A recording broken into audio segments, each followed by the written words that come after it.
Hello everyone, welcome back to the channel and welcome to 2023. It has been a hot minute to say the least, but I thought I'd kick off the new year with a video about, new skills, new resolutions, new goals, all that kind of stuff. And specifically for you designers, illustrators, motion designers out there, if you're trying to elevate your motion skills this year and just get better at motion design and animation, this might be a good video for you. If you're already diving into anything and everything motion design, you're probably looking at a ton of YouTube tutorials, School of Motion, Motion Design School, Domestika, courses, and all kinds of stuff like that. And all of those are amazing to start with. I think I started with almost all of those at first, and I did those enough up to a point to where I almost felt like I was kind of stalemating my skills or just kind of plateauing in a way. And the reason for that, I think, was just because I wasn't funneling those lessons and skills into my own personal designs and projects.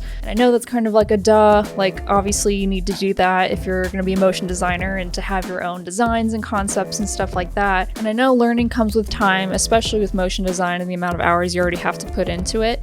But the quicker you start learning those techniques and skills, the quicker you should also start applying those to your own work, to own even just small specimens of animations or designs or anything like that. But the big question here is, what kind of projects should you do for a beginner motion designer? Or if you're an advanced motion designer, what kind of small enough projects can you work on that are good to help exercise your current skills or try out some new techniques and just experiment? In this video, I'm going to talk about 5 different great project ideas for beginner, advanced, doesn't matter what kind of skill level, type of motion designer you are, simply just to practice your animation skills.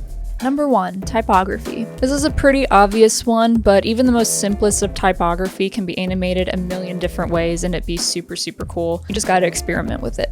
So you can play with words, acronyms, or phrases, numbers. Maybe if you made your own font, you can use the characters from that font to make your own animations. You can try mixing it up with really fun color palettes, introduce some textures and other effects. Matt Boyce is a great example. He's well known for his typography and animation, really fun color palettes, and you can kind of play with typography however you want, whether it's 3D, frame-by-frame stuff, or just keyframing in After Effects. And a little pro tip, you should use the 36 Days of Type challenge this year to kind of use it as an excuse to practice this every day. I think it starts somewhere in between February and April. Number 2, animation sketchbook. Now this is a term that's not really used, I kind of made it up, but it can really just be whatever you want. Literally playing with animation however you see fit.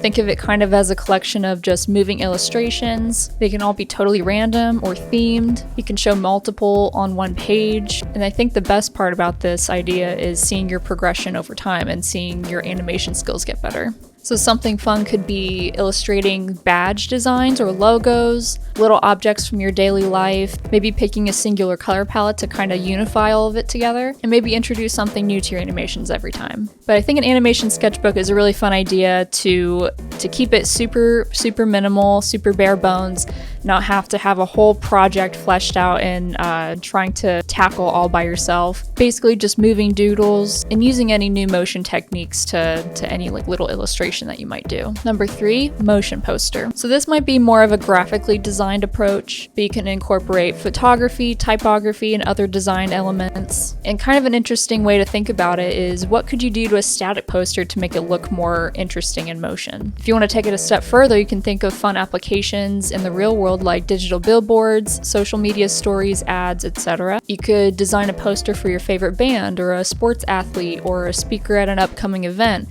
and just add some motion to it.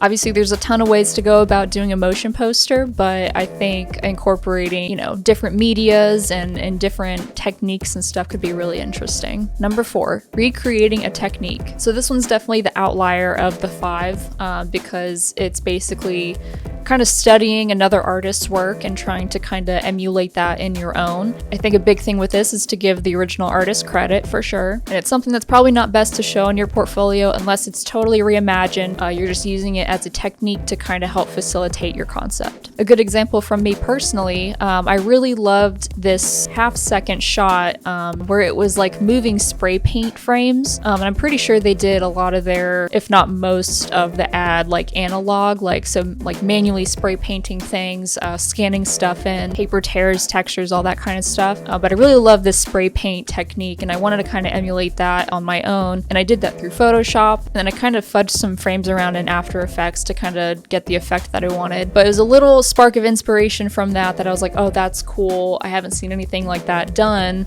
Obviously, I can't just go and like spray paint stuff on a whim in my backyard right now, but let me see if I can try and recreate it digitally. So be very careful about, you know, looking at other artists' work and trying to emulate stuff that they did. Definitely give credit where credit's due, but it's a great way to kind of push yourself to limits that you didn't even know that you could push, and to kind of learn some new hacks and tricks of getting a desired effect without having to do 3D or having to do anything super crazy.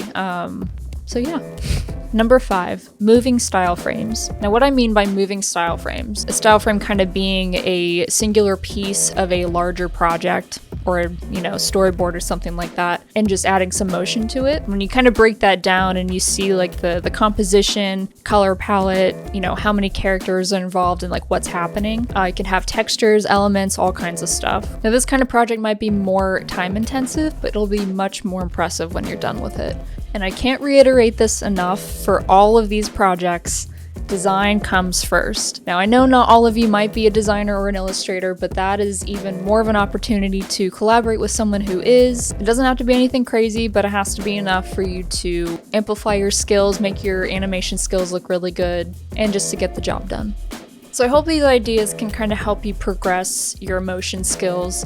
I will say that in my personal motion design journey, that I quickly kind of realized how important it was to start funneling the little lessons and skills and techniques that I learned into my own projects and designs. I kind of grasped things quicker. I kind of understood just everything a little bit better and a lot quicker. And I also have a ton of it to show for in my portfolio. So hopefully that'll be the same case for you with, you know, just little projects that you kind of come up with over time. And if you need more help structuring your own personal project ideas, I have a free PDF/Notion guide to kind of help you with that.